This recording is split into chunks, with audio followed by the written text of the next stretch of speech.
Whenever I see good news coming out of the region, I'm always excited to have a conversation about it. And what I want to talk about today is about Jamaica and Guyana working together. So in a recent press conference, Senator Orin Hill, Minister of Industry and Commerce in Jamaica, reported that there are ways that Guyana and Jamaica could collaborate in terms of Jamaica being a logistic hub for what is going on in Guyana. We see Guyana has been booming in terms of their natural resources in the past five years. And that is good news to me coming out of the region. So just in case you haven't seen it, this is what the Minister of Industry and Commerce, Senator Orin Hill, had to say. And the Minister of Industry, Investment and Commerce, Senator Orin Hill, says Jamaica is well positioned to serve as the natural logistics hub to support Guyana's continued growth.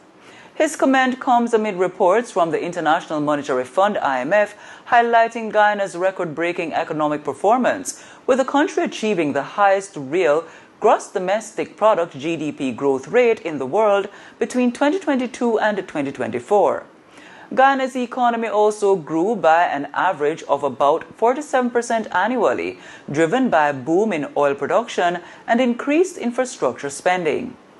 For 2025, the IMF projects a 10% overall economic growth for Guyana, with the non-oil sector expected to expand by around 13% as diversification beyond oil continues. Over the next 5 years, medium-term growth is anticipated to average a strong 14% annually. Minister Hill, delivering the keynote address at Tuesday's CIF 2025 launch, explained that while Guyana boasts a strong port, the accumulation of silt from its rivers presents overall challenges. He emphasized that Jamaica is well positioned to assist Guyana in addressing this issue. Our proximity to major global markets, including the U.S. East Coast, makes us a top 5 exporter to that region. And of course, remember, we don't export oil. So you can now guess who's probably number 1 or 2 exporting to the U.S. We are building modern, smart ports with smart technology that could increase efficiency up to 30%. I've just praised Guyana. Well, Guyana has, like every other country, they have pluses and minuses. They have this great port of Georgetown, but the rivers dump silt into Guyana all the time, into the Guyana port. They have a draft of 4 to 6 meters. Jamaica is the natural logistics hub to help build Guyana until they get to a place 5-7 years from now where they have a port that can compete with Singapore, Dubai, or Antwerp. So Jamaica is the place to invest, even if you have an eye on Guyana and you're not in the oil business. He added that Jamaica's strategic nearshore position to the United States has increased focus on Kingston's port. Disruptions in the Panama Canal, rising labor unrest and in major ports, and new tariffs, new forced global manufacturers and distributors to urgently restructure their supply chains. Jamaica's nearshore geographical position to the largest market in the world has brought greater focus to the Port of Kingston and to Jamaica as a whole. Jamaica is a clear answer. We are on the lowest rung of that tariff issue that is so topical today. We don't make the call. We are in the acceptance zone, and we're happy that it's only 10% that we're looking at if you have to have tariffs. What's the report coming out of Kingston, Jamaica? And this is good news, I would say, because Jamaica and Guyana. So let's talk about Guyana first. Guyana, in terms of, Guyana has been the fastest growing in terms of GDP ratio in the entire world in the past 5 years. The Guyanese economy is like booming.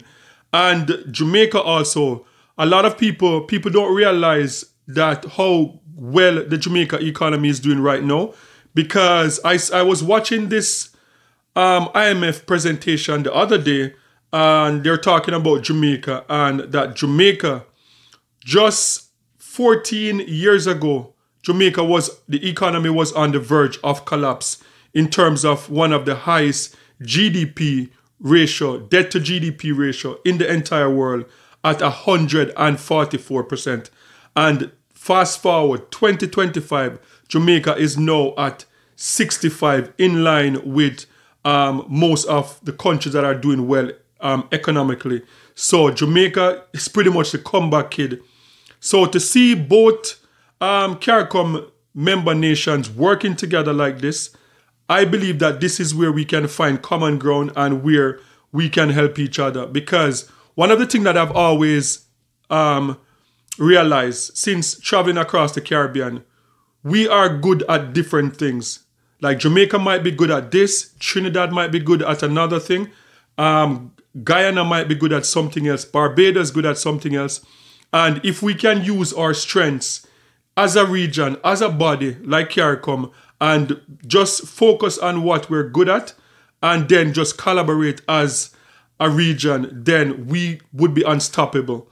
And this is what a program like this is showing us in the region. Because, okay, so Guyana struck gold in terms of, their liquid gold, and the economy is booming.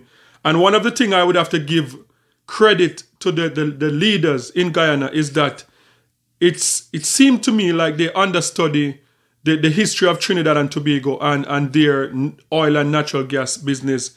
And one of the biggest criticism that people in Trinidad and outside of Trinidad had on the leadership was the short-sightedness of not developing other industries around the oil and natural gas, because oil and natural gas bring billions of dollars into the Trinidad economy. And there are people that think that, look, there are short-sightedness in terms of not building out other industries. So what Guyana is doing now is learning from those missteps, and they are building energy efficient plants. They're building out their entire nation, and that is good to see. And what Senator Orin Hill was saying in this speech is that even though Guyana is booming now, there are things in Guyana that they don't have certain things in Guyana. And when you look across the region and you see that, okay, what they're lacking, it is there in Jamaica. Why not just work together? And one of the things I don't think people realize also is the Kingston Harbor in Jamaica is the 7th largest natural harbor in the entire world. Let that sink in. Kingston Harbor, Kingston, Jamaica, the 7th largest natural harbor in the entire world, right there in Jamaica. Jamaica proximity to America, the American economy, which America spends more money than any other country in the world, to Canada, the proximity to those countries make Jamaica a massive place in terms of logistic. So this is what Senator Orin Hill was talking about. And for me, it's mind-boggling to see that the Kingston Harbor has been sitting there unused for like over 60 years, I would say.